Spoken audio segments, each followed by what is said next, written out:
Good morning student, myself Manu Gavdi.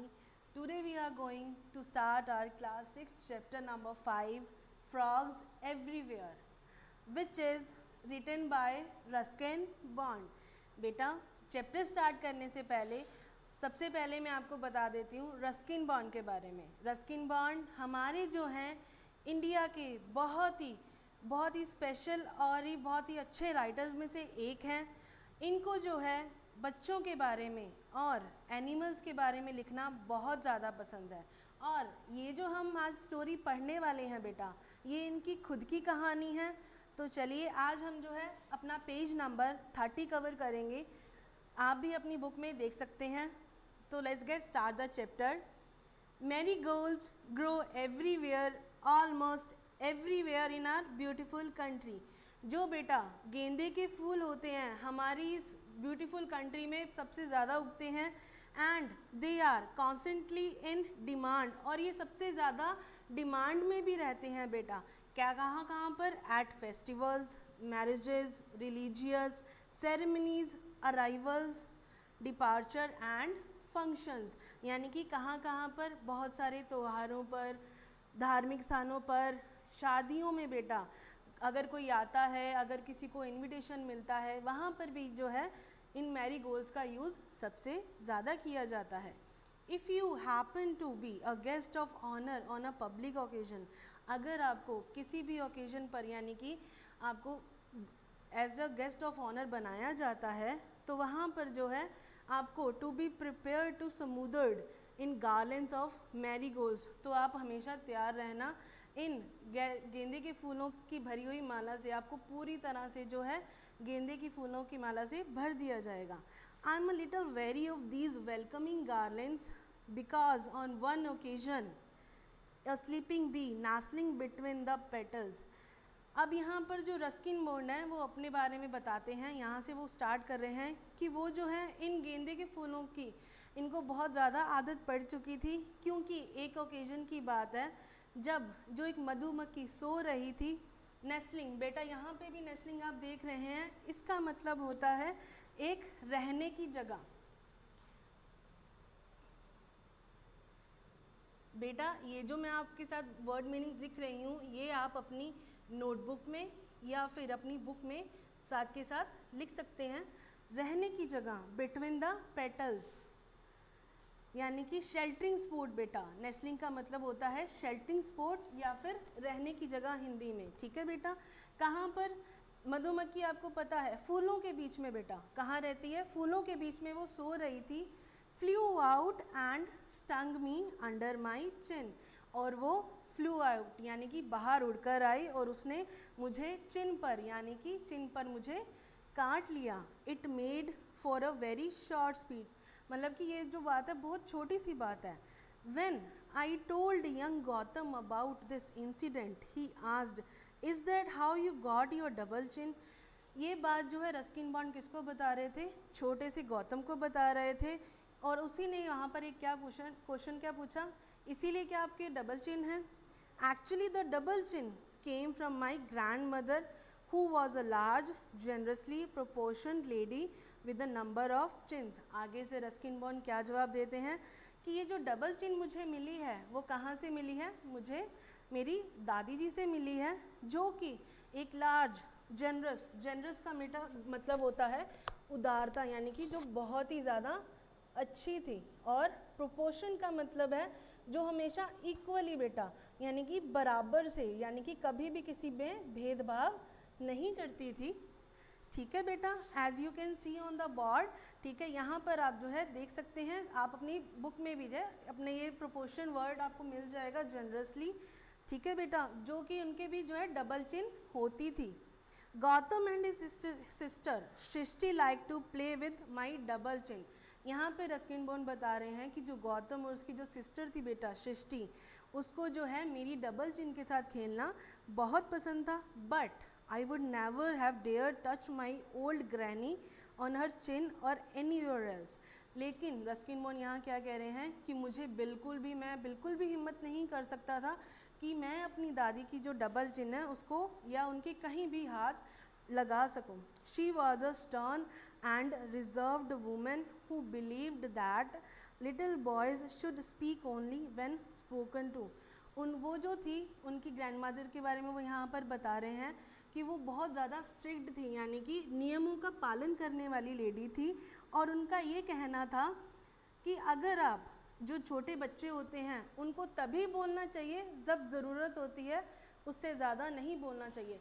बेटा आपका यहाँ पे एक वर्ड है स्टर्न, यानी कि स्ट्रिक्ट होना, यानी कि नियमों का पालन करना। ठीक है बेटा। She fed us reasonably well, she kept a great khansama, यानी कि वो हमें जो है खाना जो खिलाती थी सिर्फ उतना ही खिलाती थी जितना ज़रूरी था। वो जो है अपने घर में जो है उनके घर पे एक खानसमा होता था बेटा। Next, but she did not believe in second helpings, लेकिन वो जो है किसी और की हेल्प लेने में बिल्कुल भी जो है किसी की हेल्प नहीं लिया करती थी वो। With the result that I have spent the rest of my life indulging in second helpings, लेकिन रिज़ल्ट ये था कि मैंने जो, यानी कि रस्किन बॉन्ड अपने बारे में बता रहे हैं कि रस्किन बॉन्ड कह रहे हैं कि मैंने हमेशा जो है दूसरों की हेल्प ले लेकर ही जो है आगे अपनी लाइफ गुजारी है। इंडल्जिंग का मतलब बेटा होता है शामिल करना। नेक्स्ट है बेटा, two mutton kofta were all that I was allowed with my plate of rice. अभी यहाँ पर जो है रस्किन बॉन्ड ये बता रहे हैं बेटा कि उनको जो है सिर्फ 2 कोफ्ता जो है उनके राइस की प्लेट में जो है सिर्फ 2 ही अलाउड होते थे, इससे ज़्यादा उनको नहीं मिलते थे।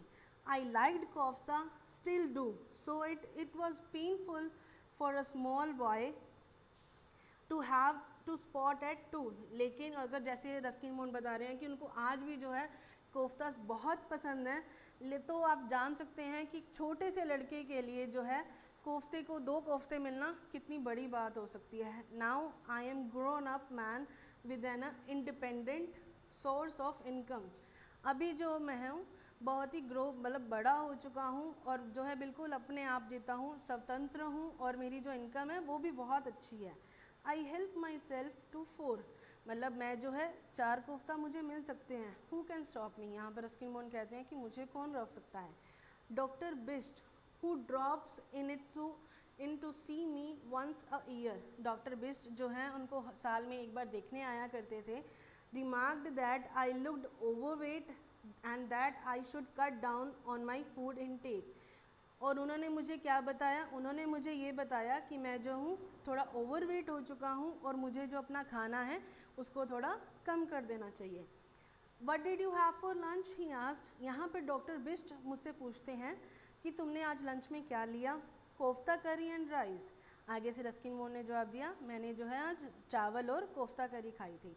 How much rice? Just 2 small helpings, यानी कि सिर्फ 2 कड़छी चावल के। How many koftas? Only 4। Don't have more than 2, he advise. आगे से डॉक्टर बिस्ट क्या रिप्लाई करते हैं कि तुम्हें जो है 2 से ज़्यादा नहीं खाने चाहिए। येस ग्रैनी आई सेड, उन्होंने आगे से क्या कहा, यस दादी माँ ठीक है।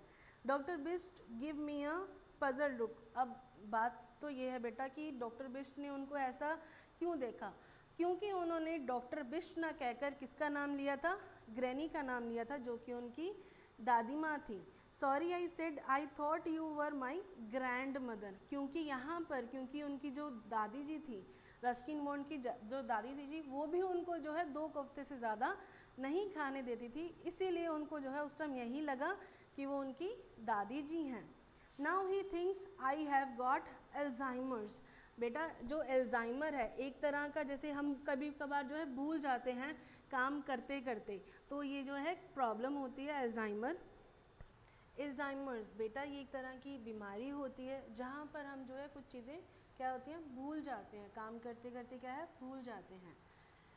Talking of marigolds, granny surrounded her house with them. अभी अगर हम मैरीगोल्ड्स की बात करें, यानी कि गेंदे के फूलों की बात करें, जो उनकी दादी माँ थी उन्होंने क्या किया हुआ था, अपना जो पूरा घर है वो मैरीगोल्ड से भर रखा था। As she believed they kept snakes away, उनका क्या मानना था कि जो मैरीगोल्ड्स होते हैं वो स्नेक्स को, यानी कि सांपों को घर से दूर रखते हैं। Apparently snakes do not like their pungent aromas, यानी कि उनका क्या मानना था कि जो स्नेक्स होते हैं उनको जो है उनकी जो खुशबू होती है, तेज सुगंध होती है, वो उनको पसंद नहीं होती है बेटा। किनको? सांपों को बेटा। I too believe in this folklore until I was told that snake do not have a strong sense of smell। यहाँ पर आगे से क्या बता रहे हैं, रस्किन बॉन्ड ये बता रहे हैं कि मैं भी इस चीज़ पर जो है बात करता हूँ कि लोक साहित्य बेटा, फोल्कलोर का मतलब होता है कि ये जो है पुरानी बातें भी थी, वो भी इस बात को मानते हैं कि जो स्नेक्स हैं उनको ये तेज़ सुगंध क्या थी, वो पसंद नहीं थी। And would be improvise to the scent of flowers and और अदर अडोर्स, यानी कि वो जो सुगंध होती है वो उसको सहन नहीं कर पाते हैं बेटा, और जो इस तरह की जो तेज यानी कि अच्छी सुगंध होती है वो उनसे क्या रहते हैं, दूर रहते हैं। May be so but I don't recall every seeing a snake in grannies garden although I did see them else everywhere. अब यहाँ पे वो ये बता रहे हैं कि शायद मैंने आज तक कभी भी जो है स्नेक्स यानी सांपों को आज तक दादी माँ के घर के आसपास भटकते हुए भी नहीं देखा है। अदरवाइज़ घर के बाहर जो है बहुत सारे ऐसे स्नेक्स जो हैं उनको देखने को मिलते थे बेटा। तो आज हमने जो है अपना पेज नंबर 30 क्या किया है, कवर किया है, जिस पर हमने क्या पढ़ा, रस्किन बॉन्ड के बारे में, रस्किन बॉन्ड के साथ साथ उनकी ग्रैनी के बारे में यानी उनकी दादी माँ के बारे में, और ग्रैनी किस तरह की थी, हमने ये चीज़ पढ़ी है। ठीक है बेटा। अब कल हम जो है अपनी नेक्स्ट क्लास में अपना नेक्स्ट जो है चैप्टर ये कवर करेंगे। Till then have a great day.